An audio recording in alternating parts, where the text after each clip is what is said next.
Hey y'all, travel with me over to Denver, Colorado for a solo trip you'll definitely want to steal the itinerary for, so stay tuned. So upon arrival, I went to go pick up my rental car, which I rented a Jeep Wrangler because we are in the mountains and I wasn't sure if it was going to snow or not.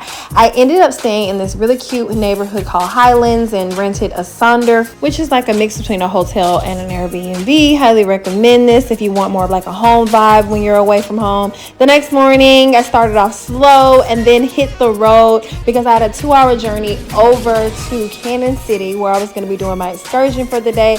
The ride was absolutely gorgeous, but once I got to the Royal Gorge, the views on the train ride became even more immaculate. I highly recommend this excursion for anyone who loves a little adventure. I actually have a breakout video that's detailing everything about this excursion if you're interested in it, so check it out. The next day, I headed over to Union Station because this is actually where I was going to be doing my next excursion with actually a tour group this time. I was so excited because this was the first snow of the season and I was so happy that I got to catch it while I was there. I mean, riding up to the Rocky Mountains, seeing deers and seeing all the snow that had fallen overnight was literally breathtaking. I mean, we don't get snow like this in Atlanta, so I was literally in awe the whole entire time. This was a full day excursion and I have a whole breakout video on my page already if you want to learn more details about it.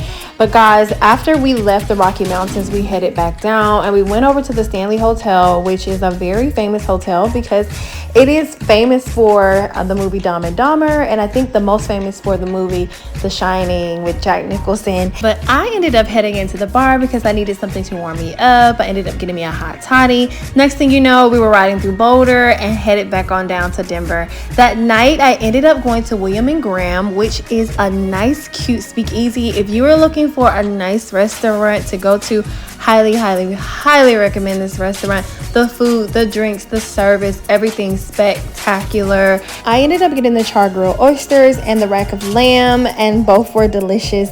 The next morning, I headed over to Little Owl Coffee Shop to get me a chai latte. This coffee shop is a little gem. Highly recommend checking it out. Then I hit the road to head over to Red Rock Amphitheater.